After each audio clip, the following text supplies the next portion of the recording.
ఈ 5 రోజులు కూడా వాళ్ళు ఒకళ్ళనొకళ్ళు అన్యోన్యతగా అర్థం చేసుకుని వాళ్ళ యొక్క మనస్తత్వాలు కానీ వాళ్ళ యొక్క ఆచార వ్యవహారాలు కానీ వాళ్ళ ఇష్టాయిష్టాలు కానీ తెలుసుకోవడానికి చాలా అవకాశం ఉంటుంది. కాబట్టి ఇక్కడ వీళ్ళు ఈ బంతి ఆట ఆడడం కానీ ఇవంతా కూడా వాళ్ళకి ఆశయపూర్వకంగా జరిగేటువంటి వ్యవస్థ. నిన్న సాయంత్రం స్థాళీపాకం అని చెప్పి ఆ అమ్మాయి మొట్టమొదటిసారిగా అగ్నిహోత్రంలో అన్నం హవిస్సును వండి అది ఇంద్రుడికి అగ్నికి ప్రధాన ఆహుతిగా ఇస్తారు. అది స్థాళీపాకం అంటారు. ఆ స్థాళీపాకము నిన్న సాయంత్రం అంటే వివాహ ముహూర్తం అంటే జీలకర్ర బెల్లం పెట్టిన తర్వాత ఏ రోజునైతే స్థాళీపాకం చేస్తారో అదే వివాహ ముహూర్తం అవుతుంది. స్థాళీపాక ముహూర్తం అంటారు. ఆ స్థాళీపాకం చేసిన దగ్గర నుంచి 6 అగ్నిహోత్రాలు ఆ ఉపవాసం చేయాలి. అంటే నిన్న ప్రారంభమైంది. అక్కడి నుంచి 3 రోజులు అంటే ఇవాళ రేపు ఎల్లుండి ఈ 3 రోజులు కనుక చేస్తే పొద్దున సాయంత్రం చేస్తే 6 అవుతాయి. నిన్న రాత్రితో 7వది. ఎప్పుడైతే 7 అగ్నిహోత్రాలు ఉపవాసం చేస్తారో వాళ్ళు పూర్తిగా శుద్ధి చేయబడతారు. అంటే నిన్న గణపతి గారు కూడా అన్నారు, ఎటువంటి దోషాలు లేని కన్యను దానం తీసుకోవాలి. కన్యాదాత కూడా ఆ అమ్మాయి రజస్సులైన దగ్గర నుంచి ఇప్పటిదాకా ఎన్ని దోషాలు ఉన్నాయో ఆ దోషాలు బ్రహ్మహత్య పథకాలను కూడా తండ్రి పట్టుకుంటాయి. ఆ తండ్రి ఆ యొక్క దోషాలను తొలగించుకోవాలి అంటే ఎలాగా అంటే అది అగ్ని ద్వారా మాత్రమే శుద్ధి చేసుకోవాలి. అగ్నిలో వేసిన ఇంధనాలు, నెయ్యి ఇవన్నీ కూడా ఎలా అయితే ఉదమైపోయి తేజస్సుని అగ్నిహోత్రాన్ని ఇస్తున్నాయో అలాగే అగ్నిసాక్షిగా వివాహం, అగ్నిసాక్షిగా వివాహం అంటే వాళ్ళు ఈ 7 రోజులు కూడా అదే దీక్షావస్త్రంగా ఉండి వాటితోనే దీక్ష ధారణ చేసి ఈ 5 రోజులు కూడా వాళ్ళు ఈ 2 కుటుంబాలు వాళ్ళు ఒక చోట కూర్చుని వాళ్ళ యొక్క ఇష్టాయిష్టాలు, వాళ్ళ యొక్క స్థితిగతులు, మనస్తత్వాలు ఇవన్నీ తెలుసుకుంటూ ఇలా పూర్వం ఇట్లా కార్యక్రమం దానికోసం 10 లక్షలు 15 లక్షలు ఖర్చు పెట్టడం 3 గంటలు అయిపోగానే దులిపేసుకొని ఎదురు రావడం జరుగుతుంది. అంటే అలా జరుగుతుంది. అంటే ఇలా జరగాలంటే చాలామంది సహకారం కావాలి. ఇలా జరగాలంటే అందరూ సహకరించాలి, భగవంతుడు సహకరించాలి. ఈ పాంచానిక దీక్షతో చేస్తే విత్తన శుద్ధి అంటారు.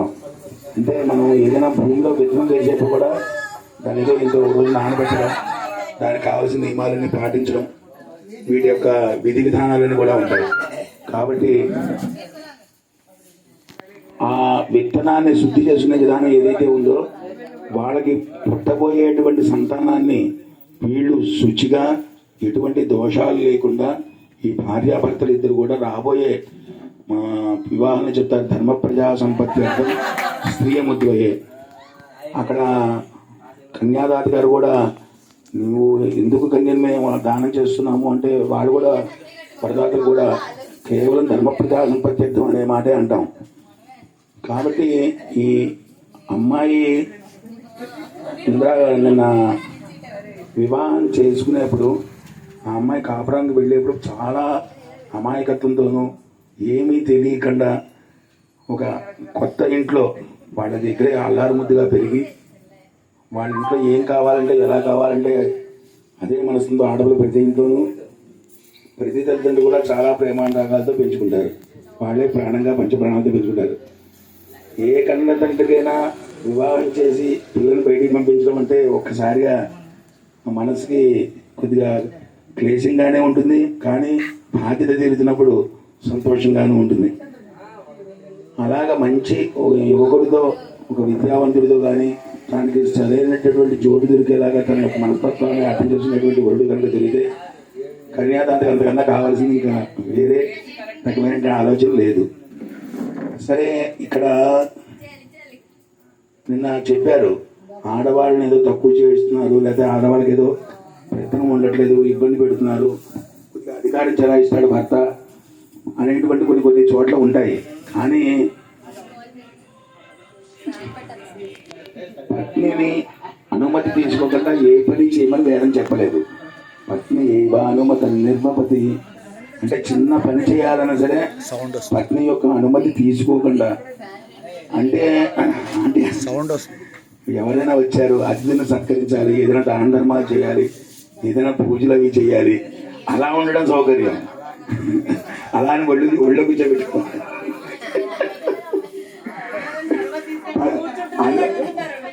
అనుమతి పక్కన కూర్చోబెట్టుకోవడానికి అనుమతి, కానీ మెట్టుకెక్కించుకోవడానికి అనుమతి మాత్రం. అంటే ఆ స్థితి, భార్య యొక్క స్థితి ఎలా ఉండాలంటే నెత్తికెక్కేలా కాకుండా గుండెల్లాగా వచ్చేలాగా ఉండాలి. అంటే గుండెల్లో స్థానాన్ని సంపాదించేటువంటి ఇదే ఉండాలి భార్య. అంటే ఇక్కడ మిథునము, నేను చెప్పారు మిథునము అంటే అది సినిమా కూడా వచ్చింది, మన ఎస్పి బాలసుబ్రహ్మణ్యం వాడికి చాలా సింపుల్గా. అసలు మిథునం అనే పదం ఏంటంటే భార్యాభర్తలు ఏకపదంలోనే, ఆ మిథునం అనే పదంలోనే వేదం ఏం చెప్పినట్టు భార్యాభర్తలు ఇద్దరు కలిసి ఉన్నటువంటిది ఏదైతే ఉందో అది మిథునము అని పేరు. ఈ పత్ని యైవానుమతి నిర్భవతి యద్వై పత్ని యజ్ఞస్య కరోతి మిథునం తదతో. అంటే మీరిద్దరు ఒక్కడై ఉండి అగ్నిని ఆరాధించండి. ఇంట్లో ఏదైనా పూజ చేసుకోవాలన్నా, దేవతార్చన చేయాలన్నా, భర్త ఏదైనా అభిషేకం చేసుకోవాలన్నా, దానికి కావాల్సిన సంభారాలన్నీ కూడా భార్య ఏర్పాటు చేస్తుంది. ఒకవేళ గయ్యాడిదై ఉంది, నేను చేయడం మీరు ఏది చేసుకున్నా నాకు అనవసరం చెప్పి అంటే కనుక కూడా తను శ్రమపడి ఆ యొక్క ధర్మాన్ని ఆచరిస్తాడు. కానీ శ్రమపడి ధర్మాన్ని ఆచరించడం వల్ల దాని మీద దృష్టి, సంతృప్తికరమైనటువంటి దృష్టి పడదు. ఏదైనా పూజ చేయాలన్నా, అభిషేకం చేయాలన్నా, నోము చేసుకోవాలన్నా, ఏం చేసుకోవాలన్నా ఇద్దరూ కూడా ఒకళ్ళనొకళ్ళు కనుక సహకరించుకోకపోతే ఆ ధర్మాన్ని పరిపూర్ణంగా ఆచరించలేరు. అందుకోసమని భార్య అనేటువంటి ఒక స్థానము, భర్త అనేటువంటి ఒక స్థానము వాడి తెలుసుకుంటారు. చక్కగా వాడి తెలుసుకుంటే మన అందరికీ తెలుస్తుంది. వాడి తెలుసుకుంటారు కూర్చోండి చక్కగా మీకోసమే. అసలు మీరు పడిన శ్రమ ఏంటో మొత్తం మర్చిపోతారు. మీరిద్దరు పడినటువంటి శ్రమ ఏంటో చెప్తాను ఇప్పుడు. అందుకని ఈ భార్యాభర్తలు ఇద్దరు కూడా ఒకరినొకరు, అంటే తను ఏదైనా పూజ చేసినప్పుడు భార్య కనుక పూజ తీసుకొస్తే శ్రమ మర్చిపోతాడు, సమయం కలుస్తుంది, ఇంకోసారి ఎక్కువ చేసుకోవాలనిపిస్తుంది. వాళ్ళ కనుక తాను నేను లేవను చెయ్యను అంటే కనుక తను దాన్ని షార్ట్ కట్లో చేయాల్సి వస్తుంది, తక్కువ సమయంలో చేసుకుంటాడు, మళ్ళీ ఏదో బయటకు వెళ్ళాలి. అంటే భార్యాభర్తలు మాతాపూర్వ రూపం పితోత్తర రూపం ప్రజా సంధి. మా ఇద్దరు ఒకరినొకరు చాలా ఇష్టంగా ఉంటామండి, చాలా ప్రాణంగా ఉంటామండి. సో మేము ఒకరినొకరు విడిగా ఉండము అంటారు. కానీ యథార్థం ఈ యువతల కట్టు అవతల కట్టు రెండు ఒకటే అంటే ఒకటి కాదు, విడివిడిగా ఉన్నాయి. కానీ ఆ రెండు కనుక లేకపోతే నీరు అనేది, నదిలో ప్రవాహం అనేది జరగదు. ఈ ప్రవాహం జరుగుతున్న అదే సంసారం సాగరం అనే మాటకి ఏంటంటే మధ్యలో ప్రజాసంధి, అంటే ఈ గట్టు ఆ గట్టు కలిపేది ఏమిటయ్యా అంటే రెండు ఒకటే అని నిరూపించడానికి పిల్లలే భారతి. ఆ భారతి పేరే ప్రజాసంధి. ఈ పిల్లలు ఎప్పుడైతే సంతానం కలుగుతారో, అందుకనే సంతానం కలిగిన తర్వాత వాళ్ళకి మాతృత్వము పితృత్వము ఈ వ్యవస్థ అంతా కూడా వాళ్ళకి స్థానం కూడా మారిపోతుంది. అప్పటిదాకా అవివాహితులుగా ఉన్నారు. వివాహితులైన తర్వాత గృహస్థాశ్రమాలకు వచ్చిన తర్వాత మళ్ళీ వాళ్ళు సంతానవంతులైన తర్వాత అదొక స్థాయి మళ్ళీ స్థితి. అందుకని కన్యాదాతకి ఆ అమ్మాయి మళ్ళీ తన యొక్క నీళ్లు పోసుకున్నాను, అదే నెల తప్పడం అన్నది మనం గర్భవతి అయిందని చెప్పి తెలిస్తే అప్పుడు కృతార్థుడవుతాట. సాలంకృత సహిరణ్యోదక కన్యాదానం అంతరిక్షే అన్నాం. కన్యాదానం దేనికోసం చేస్తున్నాము అంటే అన్ని బంగారం ఉంది, 2 గ్రాముల బంగారం పోతేసుకుని 1 గ్రాము బంగారం నేను దానం ధైర్యంగా చేసేయగలను. ఇంకో 10 గ్రాము బంగారం ఉందనో, ఇంకా అదే ఒక గృహదానం అనో భూదానం అనో చక్క చేసేయచ్చు. సంపాదించిన దాంట్లో కొద్దిగా మనసు ఉండగలిగితే చాలు. కానీ కన్యాదానం దగ్గరికి వచ్చేప్పటికీ తల్లి తన గర్భంలో తన ప్రాణంగా బయలుదేరినటువంటి సంతానం ఏదైతే ఉందో వాళ్ళు ఒక యుక్త వయసు వచ్చేంత వరకు చాలా అల్లారు ముద్దుగా ప్రేమగా పెంచుకుని ఒక్కసారిగా వేరే వరుడి చేతిలో ఒక్కసారిగా మొత్తం సర్వ బాధ్యతతో జరిగిన నీకు అప్పచెప్పేస్తున్నాను నాన్న, సంప్రదతే ప్రతిదానికి నమ్మమా అంటాం. కానీ అక్కడ అప్పచెప్పేసేసి ఈ పైనుంచి నువ్వు అన్నీ తనయ్యి శుభ్రంగా నీ సర్వ హక్కులతో యథస్వేచ్ఛగా ఆ అమ్మాయిని నువ్వు అనుభవించవచ్చు. భారీగా స్వీకరించి ఎలాగా తన అనుగుణంగా తనని కష్టం పెట్టకుండా, తన బాధ పెట్టకుండా, తన హృదయంలో నీ స్థానాన్ని సంపాదించుకుని స్థాయిలో చూసుకోమని చెబుతూ మనం దానం చేస్తున్నాం. చేసి ఈ దానము ఫలితము ఎలాగా ఏమొస్తుంది దానం చేస్తే అంటే అది చెప్పారు, అగ్నిష్టవం అని, జ్యోతిష్టవం అని, పౌండ్రికం అని, వాజ్పేయి అని, చదువులన్నీ చేసిన పుణ్యం వస్తుంది. ఈ పుణ్యం రావాలంటే మన ఇంట్లో మనం ప్రాణంగా పెంచినటువంటి అమ్మాయిని ఇచ్చేయాలా? ఇచ్చేస్తేనే పుణ్యం వస్తుందా? మన ఇంట్లో ఉండే పుణ్యం రాదా? అంటే ఆ అమ్మాయిని దానం చేయడం వల్ల ఒక బ్రహ్మచారి గుణస్థుడు అవుతున్నాడు. ఒక బ్రహ్మచారి వాళ్ళు ఎందుకు గుణస్థుడు అవుతున్నారు? ఈ అగ్ని, వేదాలు, సంధ్యావందనం, ఈ బ్రాహ్మణుని సార్థకత ఏదైతే ఉందో దాన్ని ఆచరించడానికి వాడు హక్కును పొందుతున్నారు. ఇప్పుడు రేపు 4 రోజులు అయిన తర్వాత తనకు ఇష్టమైతే చేసుకోవచ్చు. ఇష్టం లేకపోతే విత్తనం శుద్ధి చేసి మనం అనుమానం దాచుకుంటే 5 సంవత్సరాల తర్వాత తీసినా మళ్ళీ మట్టిలో వేసి నిండిపోతే మళ్ళీ మొక్క వచ్చేస్తుంది. విత్తనం అలా ఉండిపోతుంది, ఎప్పటికీ పాడవదు. అందుకనే ఇప్పుడు జరుగుతున్నటువంటి పరిణామాలు, వివాహ వ్యవస్థలో జరిగినటువంటి పరిణామాలకి ఇలాంటి వివాహ వ్యవస్థ మామూలుగా చేసుకున్నా ఈ సత్యావర్తాలు ఇవన్నీ కలిగితే మొత్తం ఎలాగో ఊళ్ళు బడలకి తిరిగేది 5 రోజులు అయిపోతుంది. వాడి మునుగడుపు కానీ 3 నిద్రలు కానీ వచ్చి అటు ఇటు ఇవన్నీ వెళ్ళాడు. న్యాయంగా వాళ్ళిద్దరు కనుక ఇలా మూలకు పెట్టుకుని వాళ్ళకి ఇంత చోటిస్తే ఆ ఇద్దరు మూలకు వచ్చి ఏదో అర్థమాత్రం చేసుకుంటారు. పెద్దవాళ్ళ వ్యవహారాలు 3 నిద్రలు, ఈ వ్యవహారాలన్నీ పూర్తి అయిపోతాయి. అది సంవత్సరం లోపల ఒకసారి రావడం ఇవన్నీ ఉంటాయి కదా. మరి ఈ ముచ్చట్లు వేడుకలన్నీ కూడా తీర్చేసుకుంటే వాళ్ళు అలా దీక్షతో కనుక ఉంటే దీక్ష అర్థం పూర్తవుతుంది. ఇది నేను ఎందుకు చెప్తున్నా అంటే ఎంత యోగం అంటే ఇదే ఇతని కన్నా ముందు చదువుకున్న విద్యార్థికి నిన్న 5 రోజులు వివాహం చేసుకోవాలని మొత్తం ఇలాగే వేదమంతాలు అన్ని చేసుకుని అంత వ్యవస్థ అంతా అయింది. అనివార్య కారణాల వల్ల అతను వివాహం ఒకటి పూర్తి చేసిన గృహప్రవేశం వెళ్ళిపోవాల్సి వచ్చింది. పిల్ల తాతగారికి చాలా సీరియస్ అయింది, ప్రమాదంలో ఉన్నాడు, కష్టం. తెల్లారితే 4:30కి వివాహకి కరెంట్ షాక్ ఏదో కొట్టింది, ఇబ్బంది అని చెప్పన్నారు. హాస్పిటల్లో పెట్టారు, ఏం జరుగుతుందో తెలియదు. ఇంటి తాళాలు ఇచ్చేసి పనిగారికి తాళాలు తీసుకుని నువ్వు బాబు కన్యాదానం పెట్టిన కూర్చొని నువ్వు వివాహం కానిచ్చేవయ్యా అని చెప్పేసి వాళ్ళిద్దరు ఆ తాళాలు అతని చేతిలో పెట్టి చెడిపోయారు. వివాహం అయిపోయింది. ఆ అమ్మాయిని ఇంటికి తీసుకెళ్ళారు. 5 రోజులు వివాహం అనుకున్నాం కదా, ఏం చెయ్యాలి, ఎలా ఉందో దేని పరిస్థితి. సరే మొదలు వివాహం కానిచ్చుకోండి, వివాహం వ్యవస్థలు అనుకొని సత్యామృతం చేసేసుకోండి, అక్కడికి వివాహం సిద్ధిస్తుంది, తర్వాత మిగతా వివాహాలు ఏమన్నా తర్వాత చూసుకుంటున్నాను.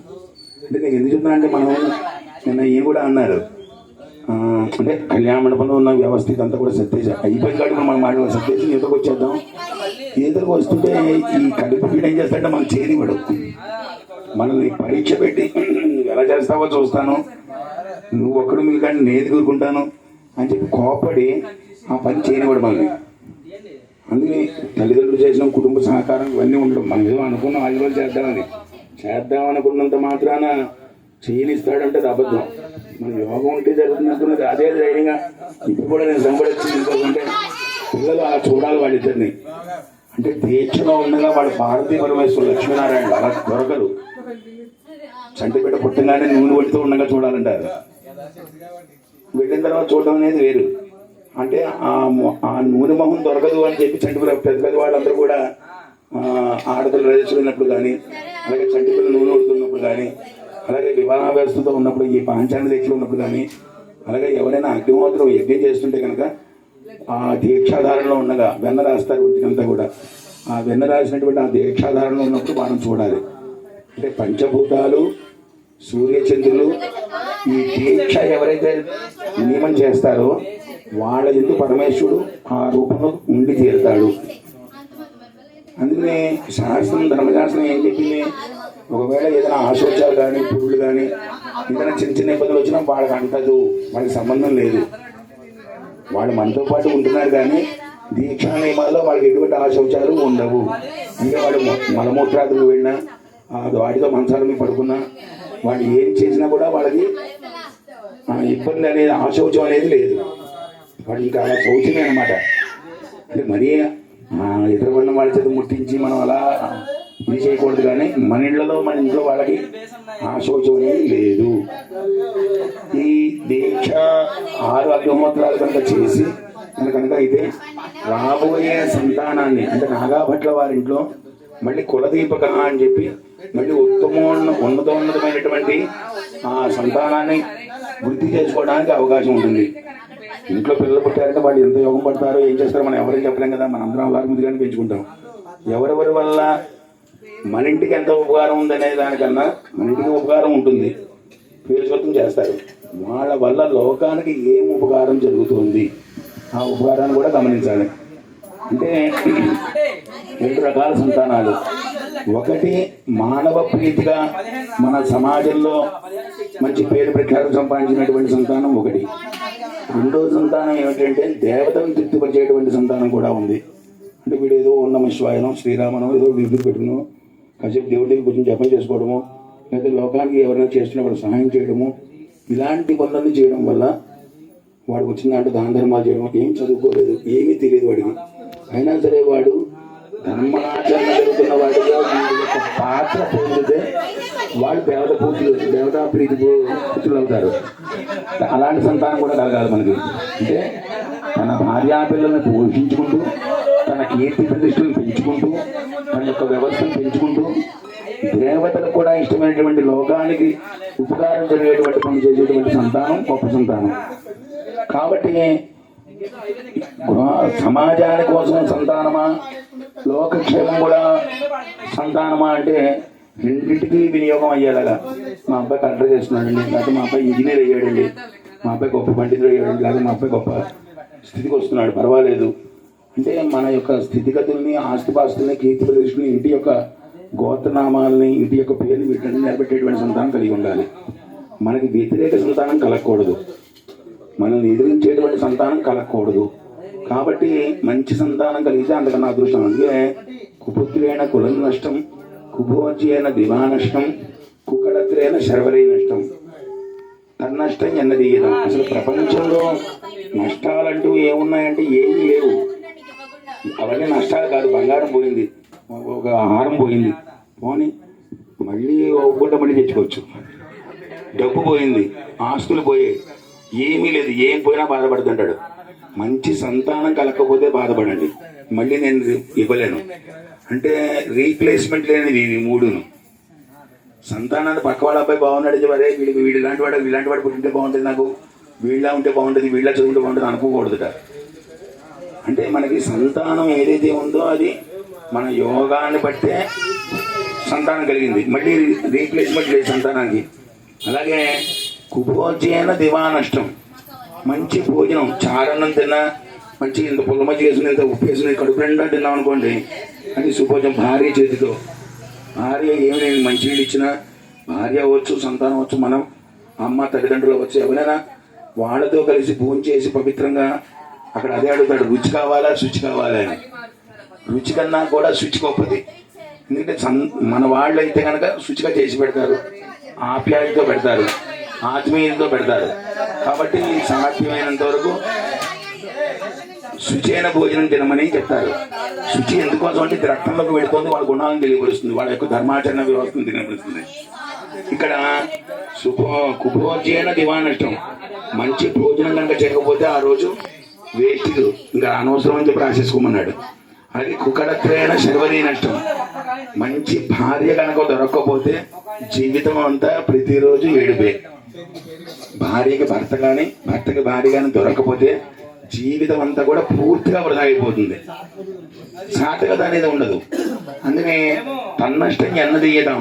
అసలు నష్టం అంటే అది కదా, ఆ నష్టాన్ని మళ్ళీ నేను భర్తీ చేయలేను, నీకు బంగారం పోతే మళ్ళీ తెచ్చిస్తాను, డబ్బు పోతే తెచ్చిస్తాను, భవంతులు కావాలంటే మళ్ళీ ఇంకో పక్కన ఇంకో స్థలం కావాలని ఇప్పిస్తాను, మళ్ళీ నీకు భార్యను తెచ్చివ్వలేను, నీకు మంచి భోజనం తెచ్చివ్వలేను.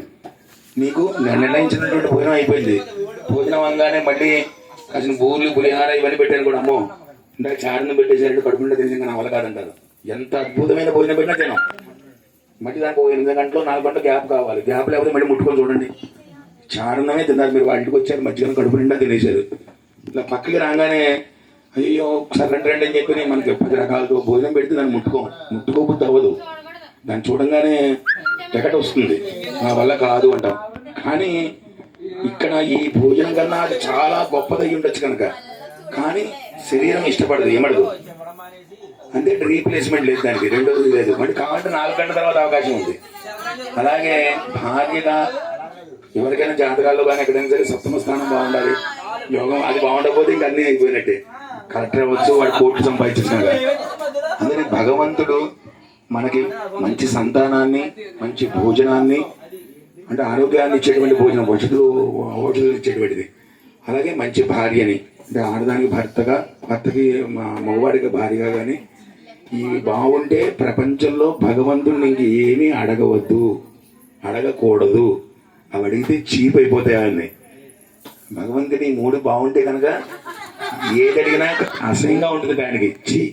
ఇంకా ఏంటి, ఇంకేం అవసరం వెళ్ళిపో, దండం పెట్టదు, కొబ్బరికాయ కొట్టద్దు, నీకు మంచి పిల్లలు ఉన్నారు కదా, మంచి భార్య ఉంది, వేళకి దండం తినడం పక్క తప్పు అంటే మిగతావన్నీ కూడా అవసరం లేదు అని చెప్తున్నాడు.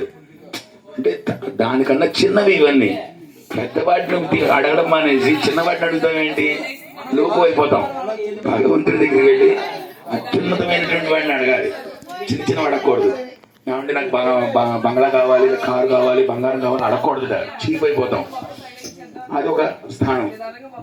అలాగే ఈ వివాహ వ్యవస్థ అనేది సంతానం, అగ్నిహోత్రుడు వాళ్ళు చిన్న కథ ఏంటంటే, ఒక ఆయన బ్రాహ్మణులందరూ కలిసి ఒక గ్రామంలో ఉంటూ మంచిగా వేదాలు చక్కగా కర్మానుష్ఠానం ధర్మాచరణ అన్ని చేస్తున్నారు. పెద్ద గ్రామం, ఆ గ్రామం లాంటిది చేస్తూ ఉంటే ఆ గ్రామం అంతా కూడా నిత్యం అగ్నిహోత్రంతో, వేదాలతో, దేవతార్చనలు చక్కగా బ్రహ్మాండంగా అద్భుతంగా నడుస్తున్నారు. ఊరంతా కూడా నడుస్తూ ఉంటే ఒక ఆయనకి తాంబూలం వేసుకోవడం అలవాటు.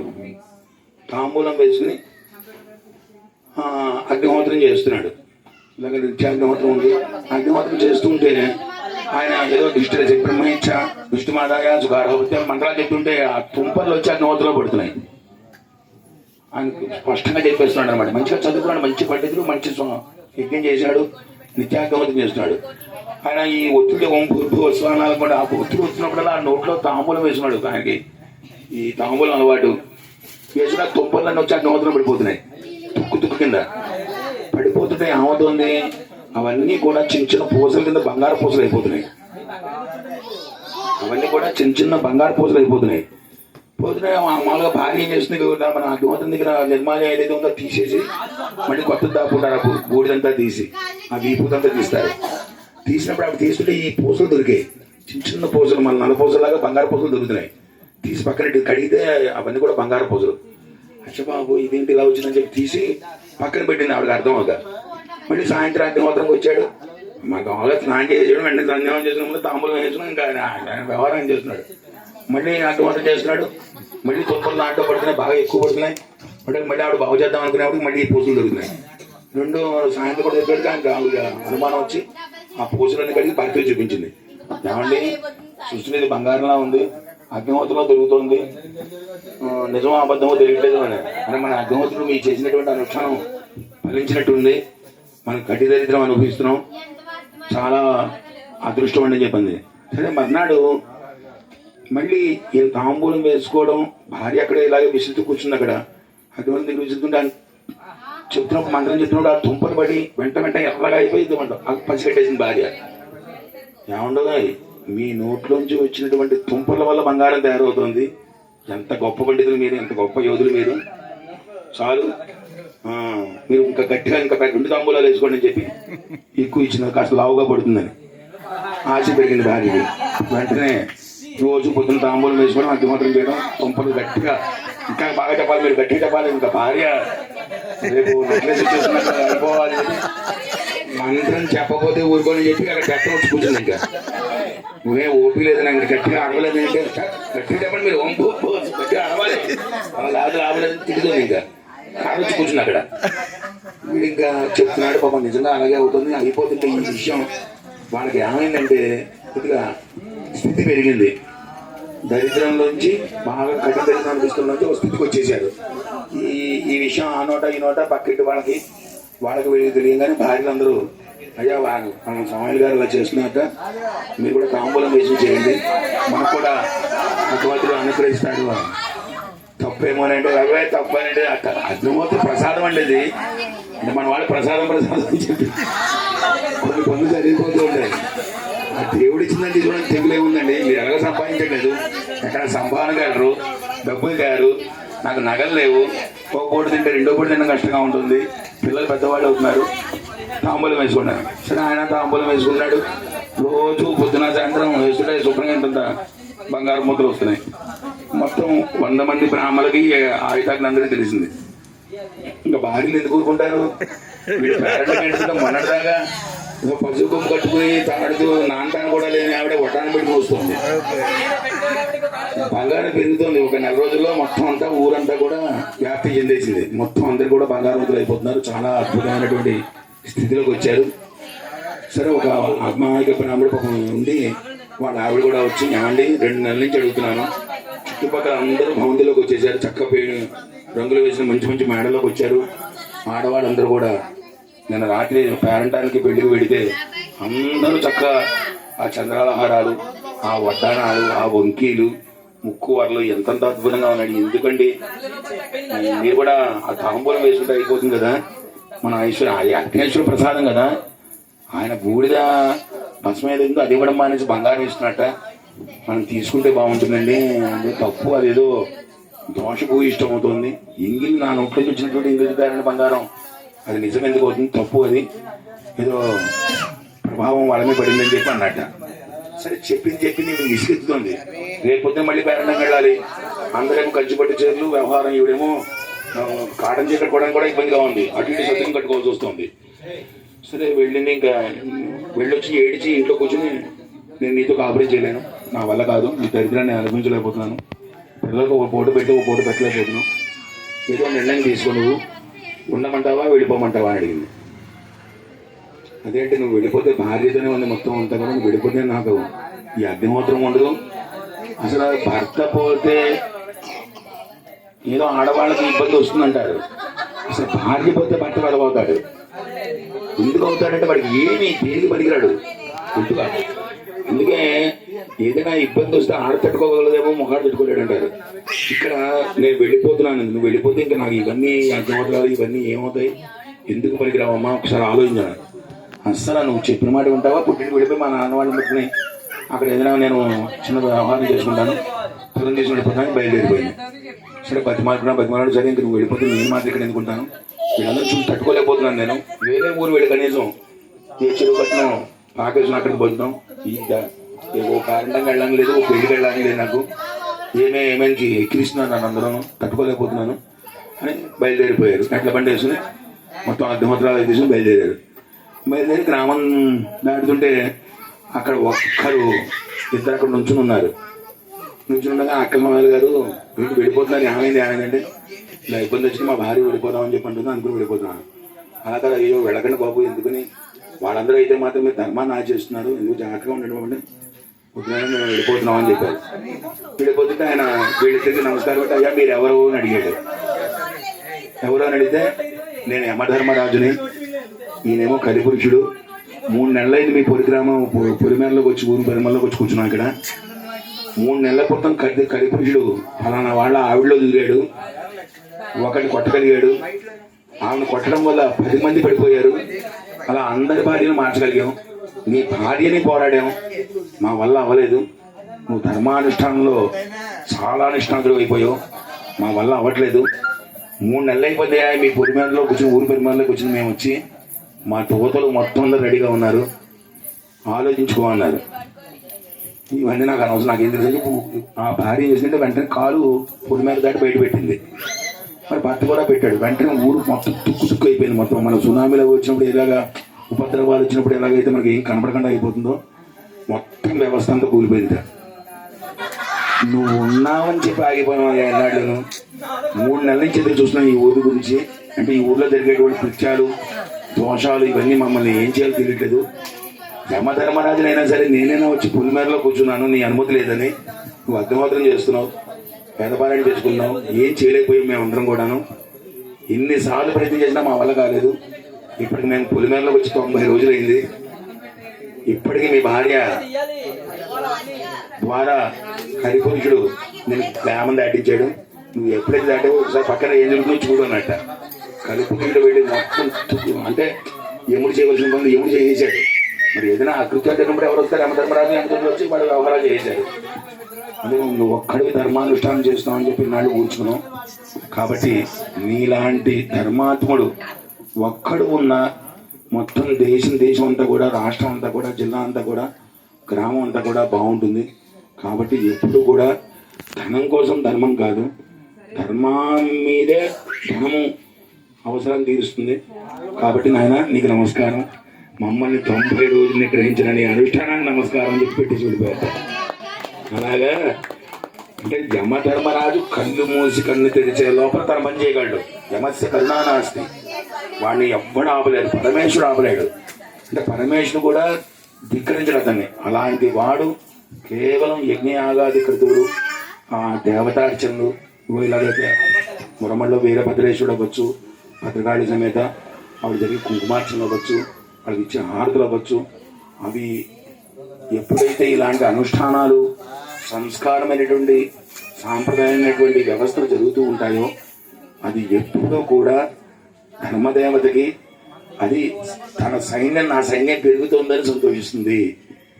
కలిపురుషుడు ఎప్పుడు కూడా ఎంతమందిని యువత లాక్కు రావాలని చూస్తాడంటే బ్రాహ్మణ్ణి పాడు చేస్తే తొందరగా లోకం నాశనం అవుతుంది.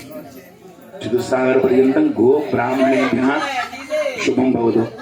ఈయన ఆవులు కట్టారు. ఈయన ఒక ఆవు అనేది ఒక చోట ఈయన భయంతోనో, భక్తితోనో, ప్రేమతోనో, ధర్మం కోసమో ఒక ఆవును కనుక ఇక్కడ కట్టకపోతే ఇక్కడ ఏమీ లేదని చెప్పాలి. అంటే ఎలాగా, ఎందుకు అంటే ఊరి పాపాన్ని పురోహితులు తింటారట. ఊళ్ళో జరిగేటువంటి మహాపాపాలు ఏవైతే ఉన్నాయో అవన్నీ కూడా పురోహితులు పట్టుకుంటాయి. గ్రామ పాపాలు ఏవైతే ఉన్నాయో ఆలయాన్ని పట్టుకుంటాయి. అర్చకులు కానీ వాళ్ళ వ్యవస్థ కానీ నిశ్చిభద్రంగా ఉంటారు. వీళ్ళందరికీ ఎలా ఈ ద్రవ్యాన్ని శుద్ధి చేసుకోవాలో తెలియదు, అవ్వదు. ఈయన కోసం చెప్తున్నాం ప్రత్యేకం ఇది. దీన్ని మళ్ళీ హుతం చేయగలిగే శక్తి దేనికి ఉంది అంటే ఒక ఆవుకు మాత్రమే ఉంది. మీరు ఒక 500 రూపాయలు ఇలా తీసి జేబులో వేసి మనం వస్తాం, ఒక్కసారి మన వైపు చూస్తుంది, మొత్తం స్కాన్ అయిపోతుంది. అదే మన కరోనా వచ్చినప్పుడు ఇది చేస్తుంది చూసారా, శానిటైజ్ చేస్తుంది చూసారా. ఆవు యొక్క గొప్పతనం ఏంటంటే, అయ్యో ఇతనికి ఈ దోషం పట్టింది, వెంటనే ఇతను నా యజమాని ఇతను లేకపోతే ఊరికి ఇబ్బంది కలుగుతుంది, కాబట్టి నేను ఇతను కాపాడుకోవాలి అని చెప్పి వెంటనే ఆవు దృష్టి, కళ్ళు, ఆవు యొక్క కళ్ళు ఎంత గొప్పవంటే మన వైపు ఇలా చూస్తే చాలు, అది తన చూపు ఎంత చూపు మేరైతే పడిందో అంత చూపు శుద్ధి అయిపోతుంది. అందుకే బ్రాహ్మడు కనుక ఆవుని పెంచకపోతే వాడికి పట్టేటువంటి దోషం ఇదంతా కాదు, చాలా హేతు అయిపోతుంది. వాడిని ఆపడం అది ఫిల్టర్ అవ్వదు. ఎంత ఫిల్టర్ చేద్దాం. అందుకని నేను చూసినా ఇక్కడికి వచ్చినా అదే సంతోషించాను. అంటే భయపడి చేయమని కాదు, తెలుసు తెలియక మనం ఇంత గట్టి వేస్తాం, నీళ్లు పెడతాం. ఎప్పుడు నా యజమాని పాకులాడుతుంటుంది. అది నా యజమాని బాగుండాలి, నా యజమానికి ఎవరో పాపిష్టవాడు వచ్చి లేనిపోని ద్రవ్యం చేతిలో పెట్టాడు, మనం పాడు చేయడం కోసం ఏదో లేనిపోని సంకల్పం చెప్పాడు. మీకు తెలియని ఎన్నో ఎన్నో ఎన్నో లక్షల హేతువుల్ని, సూక్ష్మక్రియల్ని, పాపాలని, వాటన్నింటినీ ఊరికే మన ఆడవాడు బియ్యం కడిగినట్టు బాధ పడేస్తుంది. బియ్యం కడుగుతుంటే ఒక్కొక్క గింజ ఇలా తీసి కడగట్లేదు మనం. బియ్యం కడగమన్నాం అంటే ఆడవాళ్ళు ఏం చేస్తున్నారు, చెంబుడు నీళ్ళు పోస్తున్నారు, శుభ్రంగా ఇలా అంటే మొత్తం పారిపోతున్నారు, పెడుతున్నారు. ఒక గింజ కూడా పోకుండా మొత్తం ఏం కడిగేసి అవుతుంది. అంటే ఒక్కొక్క గింజ కడుగుతుంటే అన్నం అవుతుందా, ఒక గిల్లో డబ్బాడి బియ్యం పోసేసి గవ్వో చెంబుని పోసి ఒకసారి అంటే మొత్తం దాని మీద ఉన్న దోషం అంతా విడిపోతుంది. మనం తినేటువంటి అన్నాన్నే ఎంతో శుభ్రంగా కడిగి తింటున్నాం. మన శరీరానికి పట్టినటువంటి దోషాలని కడక్కుండా ఆయనకు అప్పచెప్పకూడదు. కడక్కుండా ఈ శరీరాన్ని ఆయనకి ఇవ్వడానికి లేదు. అంటే తల్లి కడుపులో ఎంతో ఎంతో పవిత్రతగా వచ్చాం మనం. తల్లి గర్భంలోకి బాల్యంలో ఉండగా అంతే పవిత్రతగా పెరుగుతాం.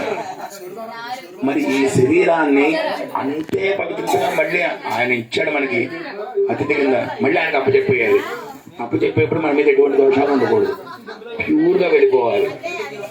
ప్యూర్గా వెళ్ళాలంటే ఏం చెయ్యాలి అంటే ఒక ధర్మాచరణ, చిన్న చిన్న అనుష్ఠానాలు, చిన్న మన బ్రాహ్మణ జన్మలో ఏం చేస్తే మనం యోగాన్ని పొందుతాము, సకాలంలో పిల్లలు పెళ్లిళ్ళు చేయడం, వాళ్ళ సంతానవంతులు ఎలా చూడడం, వాళ్ళ చేత చిన్న చిన్న దాన ధర్మాలు చేయిస్తుండడం, ఇలా మనకు వచ్చిన దాంట్లో ఒక 100 రూపాయలు వచ్చిందంటే కనీసం ఒక 5 రూపాయలు 10 రూపాయలు తీసి పక్కన పెట్టేయడం, ఇది నాది కాదు. 500 రూపాయలు నాకు సంభావన వచ్చింది చెప్పకూడదు. ఎప్పుడు 490 రూపాయలు వచ్చింది, ఆ 10 రూపాయలు నాది కాదు, అది ఎవరికో పరమేశ్వరుడు లేని వాళ్ళకో ఏదో ఇబ్బంది ఉన్న వాళ్ళకో నా చేత మంచి చేయిస్తాడు. నాకు సంపాదన ఇస్తున్నాడు అంటే నా పెళ్ళాం పిల్లలను తినడం కోసం కాదు, నేను ఒక ఆవుకు గోసేవ చేయడం కోసమో, ఓ విద్యావంతుల కోసమో, అది ఎవరికైనా వివాహం చేసుకుంటే ఏమీ చేయలేకపోతున్నా వాళ్ళు ఇబ్బంది పడుతున్నారంటే వాళ్ళకి సాయం చేయడం కోసం మన ద్రవ్యం వెళ్ళిపోవాలి. మన ఇంట్లోంచి ఈ ద్రవ్యం వెళ్ళిపోవడం వల్ల మనకి ఎటువంటి దోషాలు ఏదులు మనకు పట్టవు. మనం పుణ్యాత్మం, రోజు వెళ్ళి ఓం నమః శివాయనో దేవుడి దండం పెట్టుకుని మనం శుద్ధి అయిపోతున్నాం. మరి మన పిల్లల పరిస్థితి ఏంటి, మన భార్య పరిస్థితి ఏంటి? పొద్దున్నే లేచి వాళ్ళు ఇంట్లో కూర్చుంటారు, ఇల్లు దాటి ఇతరులు కాదు, వాళ్ళకి ఏం చేయాలో తెలియదు. అందుకే మన కొట్టలేక మన భార్యను కొట్టడం కోసం చూస్తారు వాళ్ళు. మన భార్య అంటే ప్రాణం, భార్యను పడగొట్టేద్దామని చూస్తారు. భార్యను పడగొడితే వీడు పడిపోతాడు ఆటోమేటిక్గా. వీడు గుళ్ళకి వెళ్ళడు, ఇంకా దేవతార్థం చేయడు, నమశివాయ అండు, పౌరిత్యానికి వెళ్ళు, ఏ పని చేయడు. అందుకని కలి పురుషుడు ఎప్పుడు కూడా మంచి పని చేస్తున్న వాడికి పరీక్షలు పెడతాడు. నువ్వు నిలబడతావో నిలబడవో, దాంట్లోకి పెడతావా దీంట్లోకి వస్తావా. దీంట్లోకి వచ్చేటైతే నేను దాని ఏమంటారు స్కాన్ చేసి పంపిస్తాం, కాల్చి పంపిస్తాం. దాంట్లోకి ప్రతివాడు వెళ్ళిపోవడం కాదు, నేను స్కాన్ చేస్తాం. అందుకు మేము పెట్టి చిన్న చిన్న టెస్టింగ్లు ఉంటాయి. అవి పాస్ అయిపోయామనుకో మన చిన్న చిన్న పోస్టింగ్లు కావాలి, చిన్న చిన్న ఉద్యోగాలు కావాలి, చిన్న చిన్న పనులు కావాలంటేనే బోర్డులు వాళ్ళు మనల్ని సిద్ధి పరీక్ష చేస్తున్నారు. మరి ధర్మానికి తగ్గట్టుగా నిలబడాలంటే వాళ్ళు పరీక్ష చేయకుండా వాళ్ళు ఎలా స్వీకరిస్తారు? నా కొడుకు నా పిల్లలు మనం ఎలా చెప్పుకున్నాం? మన పిల్లలు ఏదైనా చిన్న చిన్న పొరపాటు చేస్తే ఊరుకోమే, కోపడతాం, నువ్వు అలా కాదు ఇలా కాదు, ఇలా చేయకూడదు, ఇలా వద్దు, ఇది మనం ఎలా చెప్తున్నామో దేవతలు కూడా మనం ఏదైనా పొరపాటు చేస్తున్నప్పుడు మనకి చెప్పి అలా వద్దు నువ్వు ఇలా ఉందని చెప్తారు. అందుకని ఏదైతే శేష జీవితం అనేది ఉందో అలాగే బాల్య యవ్వన కౌమార వార్ధకేషు జాగ్రత్త స్వప్న సుషుప్తి అవస్థాసు రాశి ప్రకాశేచ, ఈ అవస్థలు ఏవైతే ఉన్నాయో ప్రతి అవస్థలోనూ కూడా భగవంతుడా మమ్మల్ని, మా సంతానాన్ని, మా యొక్క వ్యవస్థని కూడా నీ యొక్క నిర్ణయంతో మమ్మల్ని కాపాడుతూ ఉండు. నువ్వు ఎప్పుడు సదా మా యందు ఉండాలి, మాకు ఎలా ఉండాలో తెలియదు. అందుకే వాడికి చెప్పాడు, అగ్ని ఆరాధన ఎందుకు చేయాలి, చేస్తే ఏంటి లాభం? చెమట్లు పడుతూ పొగ దగ్గర కూర్చుని చాలా ఇబ్బంది కదా అంటే చెప్తుంది మన దుర్గాసుతం, ఆజ్ఞేనే సుపథారాయే అస్మాన్ విశ్వాన్ దేవ వైనాన్ విద్వాన్ యోధ్యస్మజ్జూరాణమేన భూయిష్టాంతే నమౌక్తి విధేమ. అలాగే మళ్ళీ దుర్గాసూక్తంలో తామగ్నివర్ణాన్ తపసా జ్వలంతీం వైరోచనీం కర్మఫలేషు, ఈ కర్మఫలాలు ఏవైతే ఉన్నాయో అవి ఏమిటో తెలియదు, ఎన్ని జన్మల నుంచి వస్తున్నాయో తెలియదు. వాటన్నిటిని కూడా మేము ఉదయం చేసుకోవాలి. ఉదయం చేసుకునేటువంటి జ్ఞానాన్ని, వాడి యొక్క అవకాశాన్ని ఇవ్వు. అందుకనే వేదవిదే ఖలు దత్తం అని చెప్పని వాళ్ళు మీరు చేశారు. తెలుసు తెలియదు ఏదో వారు నాగపట్ట వారింట్లో సంబంధం ఉందిట, పిల్లాడు బాగుంటాడట, ఏదో చదువుకుంటాడు బాగానే ఉంది, కొన్ని సంపాదించడం ఇల్లు ఉంది, పర్వాలేదు, వాళ్ళ అన్నగారు ఏదో కాస్త పేరుంది, వాళ్ళ అక్క వాళ్ళ గన్ను వాళ్ళ అన్నగారు ఉన్నారట. సరే అన్నగారు ఉంటే వాళ్ళ భార్య కూడా చాలా మంచిదట, పర్వాలేదు, అందరూ కూడా పెద్దవాళ్ళు ఇద్దరు ఉన్నారు, వాళ్ళు అందరూ కలిసి జాగ్రత్తగా ఉన్నారట. ఇవన్నీ మనం కనుక్కున్నామా లేదా? ఇవన్నీ స్కాన్ చేసాం, ఇవన్నీ వ్యవస్థ అంతా బాగుంది. ఓకే, ఈయన లాంటి వాడు, ఆవిడ లాంటి వాడు, వాళ్ళ పిల్లల లాంటి వాడు, ఇవన్నీ కావాలి. ఇవన్నీ చూసాం, అంతా బాగుంది అనుకున్న తర్వాత అప్పుడు పిల్లని అయితే మనం వెళ్ళి వాళ్ళకి మాట్లాడి మనం ఏదైనా మంచి మాట చెప్తే బాగుంటుందని అప్పుడు అనుకుంటాం. మీరు వివాహ వ్యవస్థ మాట్లాడుకున్నా వాళ్ళు ఎన్నాళ్ళు ఆగమంటే మనం అన్నాళ్ళు ఆగి మొన్న మనం 8వ తారీఖున వివాహం చేసి అమ్మయ్య వివాహం సిద్ధించింది అనిపించుకున్నాం. అలా మంచి కోసం ఎన్నాళ్ళైనా సరే ఆగుతాం. ఒక మంచి పని జరుగుతుంది, మంచివాడికి యువత ఇస్తున్నాము అనుకున్నప్పుడు ఇవన్నీ జరుగుతాయి. మనం ఆలోచనగా వీళ్ళు వివాహం చేసినా మనం ఏదో ఆగస్టులో సెప్టెంబర్లోనో ఏ నవంబర్లో పెట్టుకుందాం అనుకున్నాం. అది పిల్ల బిల్డింగ్ కోసం ఏదో 6 నెలలు చదువు తర్వాత చేద్దాము అనుకుంటాం. ఘటన అనేది మీరు ఇంటికి రాగానే మళ్ళీ ఫోన్ చేయించింది లేదా? ఘటన అనేది వాళ్ళ యొక్క నిర్ణయాన్ని చేసి అట్టే పెట్టింది. వాళ్ళు మనందరూ ఇలా కూర్చోవాలి అంటే ఆ ముహూర్తం అలా జరగాలి. జరిగితే మనం అందరూ ఇలా సంతోషంగా భగవంతుడి గురించి తెలుసుకుంటాం. వాళ్ళందరూ అలా చక్కగా ఆడుకుంటూ ఉంటారు. ఎందుకంటే వాళ్ళకి ఆ రకమైనటువంటి రకంగా ఏర్పడినటువంటి ఏ ప్రేమ అయితే ఉందో అది వీళ్ళకి కాదు, వీళ్ళ పిల్లలకు కూడా వచ్చేస్తుంది అది.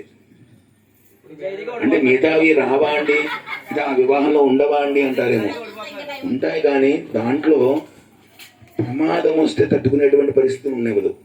ఇది ప్రమాదం వచ్చినా కూడా తట్టుకోమని చెప్తుంది. అంటే అది ప్రేమ కాదా, ఇదేనా ప్రేమ అంటే లోపాలు ఇబ్బందులు ప్రతి కుటుంబంలోనూ ప్రతి సంసారం ప్రతి వ్యవస్థలోనూ ఉంటాయి. దాన్ని అవగాహన చేసుకునేటువంటి జ్ఞానాన్ని కలిగించేటువంటి ప్రాయం అది కలిగిస్తూ తీసుకెడుతుంది వాళ్ళని. అందుకనే చెప్పగా ఇంకా బాగా శుద్ధి చేసుకోవడం. కన్యాదాతకి దోషం ఉండకూడదు, మరి మీ అబ్బాయిలోనూ దోషాలు ఉండకూడదు.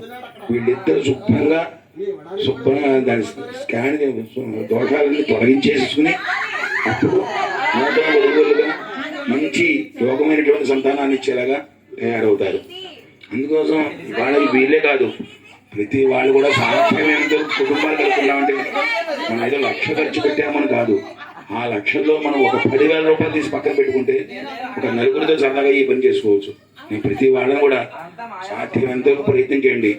ఋషులు లంచాలు తీసుకుని రాయలేదు ధర్మం, లంచాలు తీసుకుని చెప్పలేదు వాళ్ళు మనకి.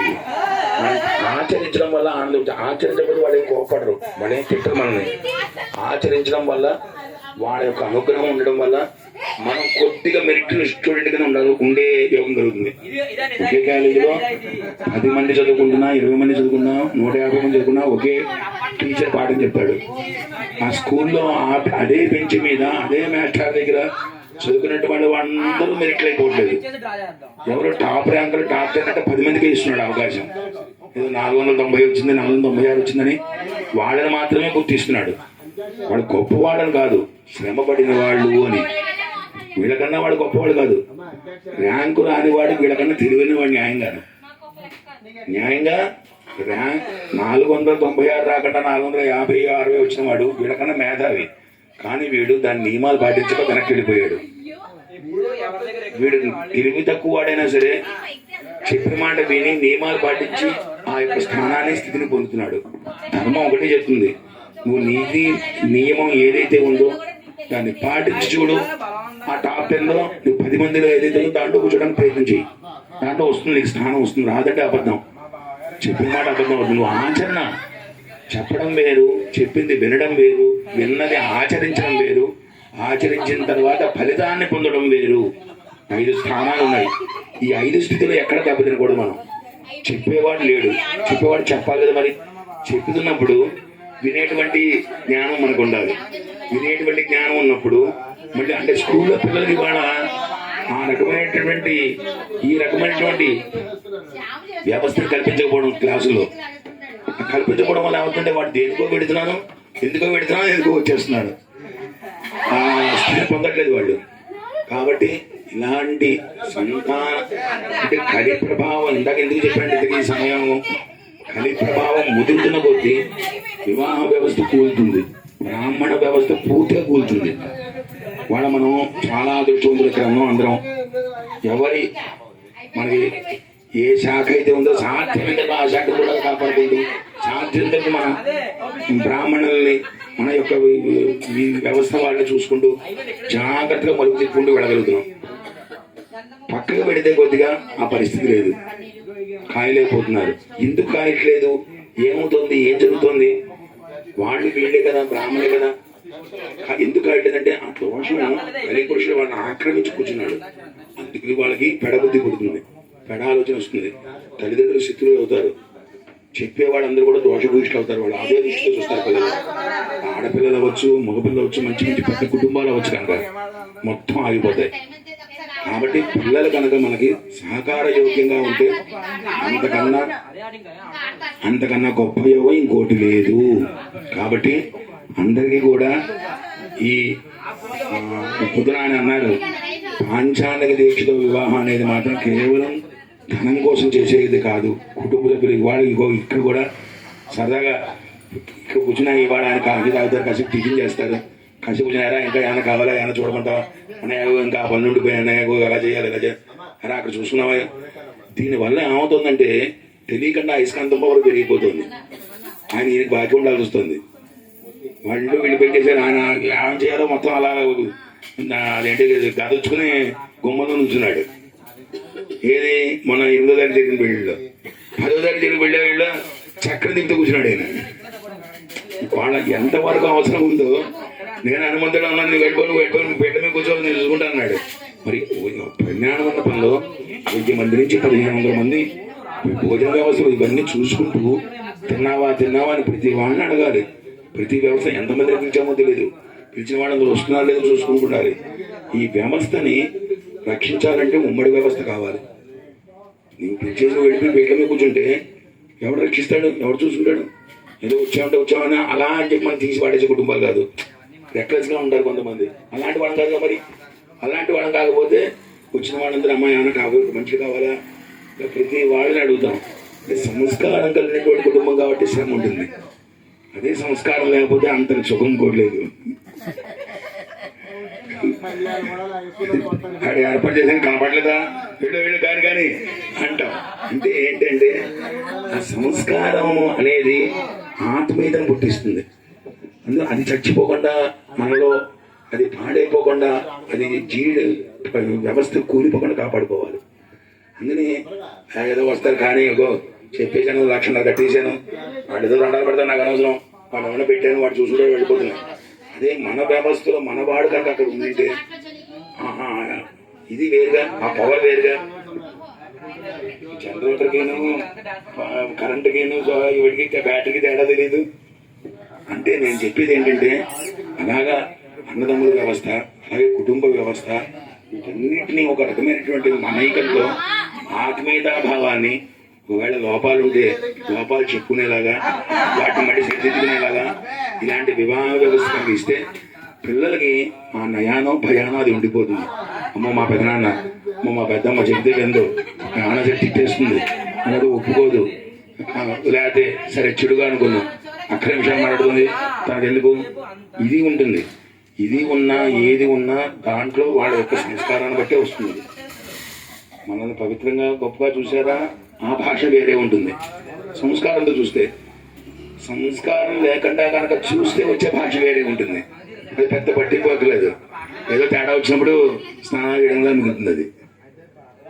అది కాదు కావాల్సింది. అదే అండి కుటుంబం. మీకు ఇక్కడికి వచ్చిన తర్వాత కూడా నేను ఎందుకో ఆయన ఏదో ఇంటికి ఇంతలా వచ్చి ఇంటికి వచ్చారు, ఏదో వెళ్ళి రావాలి, వాడు ఏదో కారు ఏర్పాటు చేస్తున్నారు, నేను నడిచి వెళ్ళాలా, అన్న పుస్తకం మీద ఆయన తీసుకుని వెళ్ళాలా, ఒకసారి చూసొద్దాం అని చెప్పి అనుకుంటే నాకే ఎంతో గొప్ప ఆశ్చర్యం ఉంటుంది. అంటే ఇంత కలియుగతో ఇంకా రాబోయే పెళ్లివారు, ఇంకా పెళ్లి అవ్వలేదు విశ్రాంతమైన ఆ దంపతులు కూడా అక్కడ ఉన్నారు కదా. అంటే రావలసిన బంధుత్వం కూడా అక్కడ కనిపించింది. ఆ బంధుత్వ వ్యవస్థను కాపాడుకోవడం అనేది చాలా చాలా కష్టమైన పని. దాన్ని మీరు ఎంతో విజ్ఞతతోనూ శ్రమతోనూ, అందుకే భగవంతుడు మీకు న్యాయం చేస్తూ ఆయన ఆడ దంపతులు ఎంత మంచివాళ్ళని కాదు కానీ మంచివాళ్ళ కనిపిస్తున్నారు చక్కగా. ఎప్పుడు ఎంత కష్టం ఉన్నా, నేను కాళ్ళు అడికాళ్ళు అరిగిపోయేలా ఉన్నా సరే నవ్వుతూ పలకరిస్తున్నారు, నవ్వుతూ మాట్లాడుతున్నారు. లోపల ఏముందో మనకు తెలియదు కానీ పైకి మాత్రం ఎప్పుడు ఇద్దరు కూడా. మరి అలాంటి దంపతుల నుంచి వచ్చినటువంటి వస్తువు ఆ అమ్మాయి కూడా అలాగే ఐశ్వర్యాన్ని ఇస్తుందని అనుకోవాలి మనం. అలాగే మనకు వాళ్ళపిల్ల మనకి భగవంతుడు ఎక్కడైనా న్యాయం చేశాడు అంటే గదొచ్చుకుని ఏదో 10 లక్షలు ఇచ్చేసి ఈ బిల్డింగ్ ని పేరు రాసేస్తున్నారంటే అదంతా మోసం. చక్కటి అవకాశాన్ని ఇచ్చాడు మనకి, చాలు. అది కోడల రూపంలోనో, కొడుకు రూపంలోనో, కూతురు రూపంలోనో, అల్లుడు రూపంలోనో, మనవల రూపంలో ఇచ్చాడు. ఇంకా చాలు, ఇంకేం అక్కర్లేదు. అందుకని మీరు సంతసించాలని, మీరు ఈ శ్రమని మర్చిపోవాలి, ఈ ఆనందాన్ని మీరు అనుభూతిగా తీసుకుంటూ ఒక ఆదర్శంగా ఉండాలనే ఉద్దేశంతోనే నేను కూడా ఇవాళ ఏమైనా సరే అడిగాను. ఇవాళ నేను వచ్చి చేసి 10 ఏళ్ళు లేదు ఇక్కడ, ఇక వచ్చి వెళ్ళడం కారు కోసం వచ్చి వెళ్ళినట్టుగా ఉంటుంది. నేను అదే చెప్పాను, పిల్లల దగ్గర కూడా మేమైతే తీసుకోవడం కోసమనో ఏదో మనం వాళ్ళ దగ్గర లబ్ధి పొందడం కోసం కాదు. వాళ్ళు వచ్చారు, మనల్ని ఆశ్రయించారు, వాళ్ళు తీసుకోవడం కోసం వచ్చారు. మళ్ళీ వాళ్ళ దగ్గర తీసుకోవడం కోసం వెళ్ళకూడదు. అడుక్కునే వాడి ఇంటికి బుడబొక్కలు అడిగినట్ట. అంటే వాళ్ళ దగ్గర మళ్ళీ నేను తీసుకోవాలనుకుంటే మళ్ళీ వాళ్ళకన్నా కింద వాడిని అయిపోతాను. నేను ఏదో ఆయన సభానిదాన్ని ప్రతి రోజులు చెప్పాను, ఆయన నాకు డబ్బులు నిజంగా డబ్బులు కావాలి, 5,000 6,000 4,000 కావాలి, తీసుకుంటాను. కానీ వీడి దగ్గర తీసుకోకూడదు నేను. పక్కింటి వాడు ఎవరిని ఇస్తా అంటే చెప్పండి బాబు తీసుకెళ్ళి నాకు ఏడ్పించండి తీసుకుంటాను అంటే యథార్థం చెప్తాను. అంటే ఆ స్థానము పిల్లల యొక్క స్థానం అటువంటిది. ఆ స్థానాన్ని ఎప్పుడూ మనం కాపాడుకోవాలి. అలాగే తల్లిదండ్రుల దగ్గర నుంచి పిల్లలకి వెళ్ళాలి తప్ప వాళ్ళ దగ్గర తీసుకున్నటువంటి ఇది రాకూడదు. ఒకవేళ వచ్చిందంటే అదైనా స్థితిని నిలబెట్టుకోవడం కోసం అవ్వాలి తప్ప కిందకు వెళ్ళిపోయే పరిస్థితి రాకూడదు. ఒకవేళ వచ్చింది అంటే ఆ కుటుంబ రక్షణ కోసం అయి ఉండాలి. అది దాని ఏమంటారు అడ్మినిస్ట్రేషన్ ఆధిపత్యం కోసం కాదు. ఒకవేళ తల్లిదండ్రులు కనుక పిల్లల దగ్గర ఆశ్రయించి ఉండవలసి వస్తే వాళ్ళు ఏదైతే ఐశ్వర్యం ఉందో వాళ్ళ ఆ ఐశ్వర్యాన్ని తల్లిదండ్రులు అనిపించడం కోసమే వస్తారు అక్కడికి. అందుకే ముగ్గురు సంతానం ఉంటారు. ఎవరు ముగ్గురు సంతానము అంటే ఒకటి రుణగ్రస్తుడు, ఒకడు శాపగ్రస్తుడు, ఒకడు మోక్షగ్రస్తుడు. ఈ మూడు సంతానాల్లో ఒక గురువు గారి దగ్గరికి ఒక దంపతులు సంతానం లేదని చెప్పి ఆయన దగ్గరికి వచ్చారు. వచ్చి అయ్యా మాకు సంతానం లేదు, ఏదైనా మంచి మార్గం చెప్పండి అంటే ఓ మంత్రం ఇచ్చి ఈ జపం చేసుకోండి సంతానం కలుగుతుంది అన్నాడు. సరే అండి బాబు మహానుబాబు వెళ్దామని చెప్పని వెళ్తుంటే మళ్ళీ వెనక్కి పిలిచి ఆయన నీకు సంతానం కలుగుతుంది కానీ ఆ సంతానాన్ని నాకు ఇవ్వాలి అని చెప్పాడు. సంతానం కోసం వస్తే సంతానం కూడా మళ్ళీ నాకు ఇచ్చేబట్టి గురువుగారు సరే గురువుగారు మాట ధిక్కరించకూడదు, అలాగే సంతానాన్ని ఇచ్చేస్తాను అంటారు. సరే వెళ్ళారు. సరే అనుకున్నట్టుగా మగపిల్లాడు పుట్టాడు. పుట్టంగానే గురుగారి దగ్గర తీసుకొచ్చి అయ్యా జపం యొక్క మంత్రానుష్ఠానం మీ అనుగ్రహం కలిగింది, మంచి మగపిల్లాడు పుట్టాడు ఇలా ఇంటికి చూపించాడు. వీడు తీసుకెళ్ళి కప్పెట్టండి అన్నాడు. పసిగుడ్డు తీసుకెళ్ళి గొయ్యి తీసి గొయ్యిలో పెట్టండి అన్నాడు. వీడికి ఒక్కసారి షాక్. అందులో తల్లి చెప్పించేయి అన్నాడు. ఆయన అనుగ్రహం మళ్ళీ కలుగుతుంది సంతానం వీళ్ళు అన్నాడు. మళ్ళీ అలాగే వెళుతుంటే మళ్ళీ మంత్రం చేయమన్నాడు. మళ్ళీ సంతానాలకు మళ్ళీ తీసుకురా అన్నాడు. మళ్ళీ రెండోసారి అలాగే తీసుకొచ్చారు. మళ్ళీ కప్పెట్టేమన్నాడు. మళ్ళీ మూడోసారి తీసుకొచ్చారు. ఇంకా భార్య తట్టుకోలేకపోతుంది. యావయా నీకేం గురువు అయ్యా, ఆ గురువు నీకు ఏదో యోగం పట్టిస్తాడు సంతానం ఇస్తాడు నిజమే, ఆయన చెప్పిన మంత్రానుష్ఠానం వల్ల సంతానం కలుగుతుంది. ఈ సంతానాన్ని తీసుకెళ్ళి పసిగుడ్డుని తీసుకెళ్ళి కప్పెట్టేడే ఏంటయ్యా, నాకు ఎందుకు ఆయన గురువు గారు నాకు నచ్చలేదు, ఈ పట్టుకనుక ఆయన సంతానం ఏమంటే మాత్రం నేను ఇవ్వలేను, ఈ పట్టు మాత్రం ఎక్కట్లేదు చెప్పేద్దాం ఆయనతో అని. సరే అయితే అని చెప్పి వెళ్ళాను. మళ్ళీ మూడో సంతానం కూడా ఆయన దగ్గర పెట్టారు. అయ్యా మాకు ఓపికి సహనం నశిస్తోంది, మా భార్య తట్టుకోలేకపోతుంది, కాబట్టి మీరు ఏం చేస్తున్నారు మేము అడగలేకపోతున్నాం, ఈ సంతానాన్ని మాకు అనుగ్రహించండి అన్నాడు. నేను చెప్పించి తీసుకెళ్ళి కప్పెట్టాను అన్నాడు. తట్టుకోలేకపోయారు వీళ్ళు. సరే తీసుకెళ్ళి మూడు చోట్ల వరుసగా ఉన్నాయి. అంటే ఆయన వచ్చి వాళ్ళిద్దరు దంపతులు రమ్మని అక్కడ నుంచోమని అసలు ఆయన వీడు చేసిన అనుష్ఠాన మంత్రం ఏదైతే ఉందో ఆ మంత్రమానుష్ఠానంతో నీళ్ళు తల్లి సరే కూర్చోండి అన్నాడు. కూర్చోండి అంటే వాళ్ళు మొదటి పిల్లవాడు రెండో పిల్లవాడిని అడుగుతున్నాడు, ఎరా నువ్వు ఎందుకు వచ్చావు అన్నాడు. ఎందుకు వచ్చావంటే వీడి క్రితం జన్మలో నన్ను పీక్కుతున్నాడు, మామూలుగా డబ్బులు ఇస్తామని చెప్పి నా దగ్గర డబ్బులను తీసేసుకుని నన్ను భేదవాణ్ణి చేసి నానా అవస్థ పెట్టాడు, చాలా దుర్మార్గాలు చేశాడు. ఈ జన్మలో వీడి కొడుకు కింద పుట్టి వీడిని చంపుకు తిందామని వచ్చాను, వీడి గురువు పట్టిందని పక్కతో తీశారు అన్నాడు. అయ్యో ఆహా అన్నాడు. మరి నువ్వెందుకు వచ్చావు అన్నాడు. నాకు అదే పరిస్థితి, నేను ఈ జన్మలో వాడిని వచ్చి నన్ను చాలా బాధలు పెట్టాడు, మట్టిలో వీడిని వదిలేసి వెళ్ళిపోదామని చెప్పి వచ్చాను. నేను ఆత్మహత్య చేసుకుని ఏదో వీడిని అఘాయిత్యం చేసి వీడిని చావగొట్టాలి, జీవితాంతం వీడు ఏడిచేలాగా నరక అనుభవించేలా చేయాలనుకున్నాను. అంటే వీడికి అత్యంత సన్నిహితంగా ఉండి అత్యంత ప్రేమను నటిస్తూ వీడిని వదిలేసి వెళ్ళిపోదామని వచ్చాను, వీడు నన్ను ఇలా చేసాడు. మరి మూడోవాడు వేరా మరి నీ పరిస్థితి ఏంటన్నారు. ఏం లేదు, వాళ్ళ ఇంట్లో ఎప్పుడో భోజనం చేశాను, నాకు ఆకలిగా ఉన్నప్పుడు అన్నం పెట్టారు, వాళ్ళు ఏదో నాకు చదువుకుంటానంటే ఇది ఇచ్చారు. క్రితం జన్మలో వీళ్ళ భార్య వీళ్ళిద్దరు కలిసి నాకు సహాయం చేశారు కొద్దిగా, ఈ జన్మలో వాళ్ళకి సేవ చేసుకుని వెళ్ళిపోదాం అనుకున్నాను. మరి నన్ను ఇలా అర్ధావిషితో గురువుగారిగా చేశారు, నా ప్రారంభం అలా ఉంది, సేవ చేసుకుని పెడదాం అనుకున్నాను, ధరిద్దాం అనుకున్నాను, వాళ్ళని తరింపజేద్దాం అనుకున్నాను అన్నాడు. వెంటనే గురుగారు వచ్చి ఈ మూడో దాంట్లో తవ్వి ఆ శిశువుని తీసుకోండి అన్నాడు. అంటే అదేమిటి అండి, ప్రతి సంతానము కాదు అంటే సంతాన యోగం భార్యాభర్తకి ఎందుకు పట్టదు, ఆడవాళ్ళకి ప్రతి నెల సంతాన యోగమే. పురుషుడికి ప్రతిరోజు సంతాన యోగమే. కాబట్టి సంతానం పుడితే యోగం కాదు, యోగ సంతానం పుడితే యోగం. అంటే ఎవరు పుట్టాలి అంటే మనల్ని వాడు ధరిస్తూ మనల్ని ధరింపజేసేటువంటి సంతానం కలుగుగాక. అలాంటి సంతానాన్నే మాకు అనుగ్రహించిన ఆయన తండ్రి. అంటే పిల్లల మీద వ్యామోహంతో మనం ఎన్నో ఎన్నో లక్షల ఆస్తుపాస్తులు వాళ్ళ కోసం తంటాలు పడి ఎంతో తీసి పక్కన పెడతాం. వాళ్ళు ఈ రుణగ్రస్తుడు అంటాడు. వాడు ఏం చేస్తాడంటే మన చేత వెర్రి ట్యాక్స్ కట్టించేసి మనం వెర్రి విధం చేస్తాడు. వీడు రుణగ్రస్తుడు. శాపగ్రస్తుడు అంటే అత్యంత ప్రేమగా పెరుగుతూ మన మీద మొత్తం పెట్టుబడులను పెట్టిస్తూ మధ్యలో మనం వదిలేసి వెళ్ళిపోతాడు శాపగ్రస్తుడు. మోక్షగ్రస్తుడు అంటే మనల్ని తరింప చేయడం కోసమే పుడుతూ మనకి ఇలాంటి పుణ్యాలని, ఇలాంటి పెళ్లి చేసే అవకాశాలు, వాడి సంతానాన్ని మనం చూస్తూ వృద్ధి చెందే అవకాశాలు, వాడు చేసేటువంటి పుణ్యాలన్నీ కూడా మనం చూసేటువంటి భాగ్యాలు, అలాగే మన సేవ చేసుకుంటూ మన యొక్క కీర్తి ప్రతిష్టని, వంశాభివృద్ధిని ఇది చేస్తూ చేసేటువంటి సంతానం కలుగుగాక. అందుకని ప్రతి మానవులు కూడా, ప్రతి దంపతులు కూడా మంచి యోగాన్ని ఇచ్చేటువంటి సంతానం కలిగేలాగా మమ్మల్ని అనుగ్రహించమని ఈ దేవతారాధనలు కానీ, ఈ పూజా పునస్కారాలు కానీ, నోములు ఇందాక ఆవిడెవరో ఎవరు చేసినారు నోము? ఈవిడేనా? వీళ్ళమ్మగారా వాళ్ళమ్మగారా? నేను సాయంత్రం కంగా రాలేకపోయారు. అక్కడ సర్దుకొని ఎవరు పట్టుకుపోతారండి, ఇక్కడ నోము పట్టుకుపోరు. అందుకే అంటే ఇక్కడ గొప్పతనం ఏంటంటే అది కూడా చెప్తున్నాను. ఇక్కడ వీళ్ళు ఈ 5 రోజుల్లో ఎప్పుడు చేసుకున్నా మీకు అదృష్టమే. మిగతా వ్యవస్థలో పసుపట్లు కనుక రక్షాబంధనం కనుక తీస్తే పనికిరాదు. వాళ్ళు అక్కడ దీక్షాదారులయ్యి ఆ నవవధువులుగా నవదంపతులుగా ఉన్నప్పుడు మాత్రమే వర్తిస్తుంది. వీళ్ళు 5 రోజులు ఎప్పుడు ఆచార నవదంపతులే.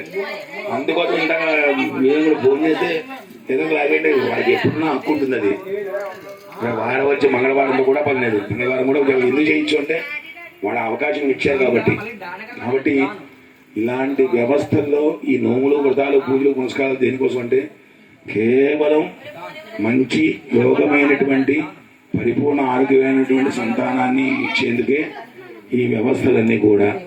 కాబట్టి మన పిల్లలకు మనం ఎప్పుడు ఏం చెప్పినా నాయన మంచి సంతానం కలిగేంత వరకు జాగ్రత్తగా ఉండు. దాన ధర్మాలు కానీ, పూజా పుస్తకాలు కానీ. ఎందుకోసం అంటే నీకు మంచి సంతానం కలిగితే ఇంకా నీకేం అక్కర్లేదు, ఇంకా సంపాదించవలసిన అవసరం కూడా లేదు. వాడే చూసుకుంటాడు. వాడి యోగం. భార్య అదృష్టవంతురాలు అయితే భర్త సంపాదిస్తాడు. భార్యకు వడ్డాణం పెట్టిన అవకాశం ఉంటే దాని స్థాయిలో సంపాదిస్తాడు భర్త. దానికి వడ్డాణం పెట్టిన అవకాశం లేకపోతే ఇతను సంపాదిస్తాడు. అది భర్త తప్పు కాదు, దానికి యోగం లేకపోవడం. ఆడదానికి యోగం లేకపోతే మూడు సంపాదించలేడు, సంపాదించడం నిలబెట్టడు. యోగం ఉంది, ఏమీ లేకపోయినా తీసుకొచ్చి తనకు ఆ యోగాన్ని కల్పిస్తాడు.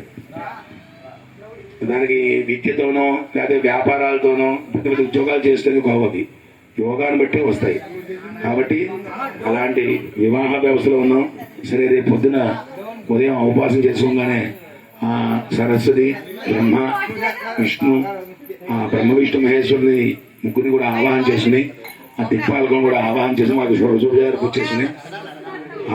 వేద అంటే ఇప్పుడు అందరూ కూడా ఆశీర్వచనం పెడతారు. మన దేవస్థానాలు కూడా వచ్చేసింది వేద ఆశీర్వచనం అని. మహదాశీర్వచనం అనే పదము ఒక వివాహ వ్యవస్థలో ఆ 3వ రోజున మాత్రమే వాళ్ళకి ఆ అధికారాన్ని పొందుతారు.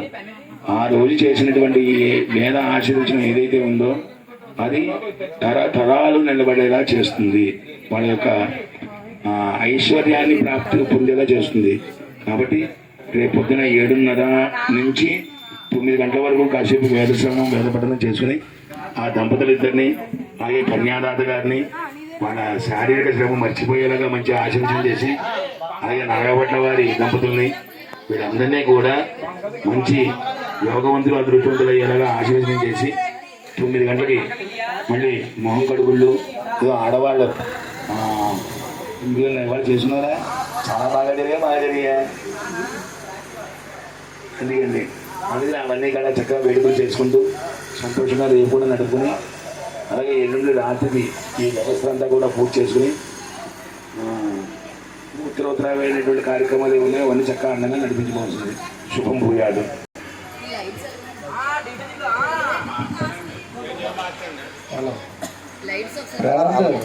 అలా రాగలరా?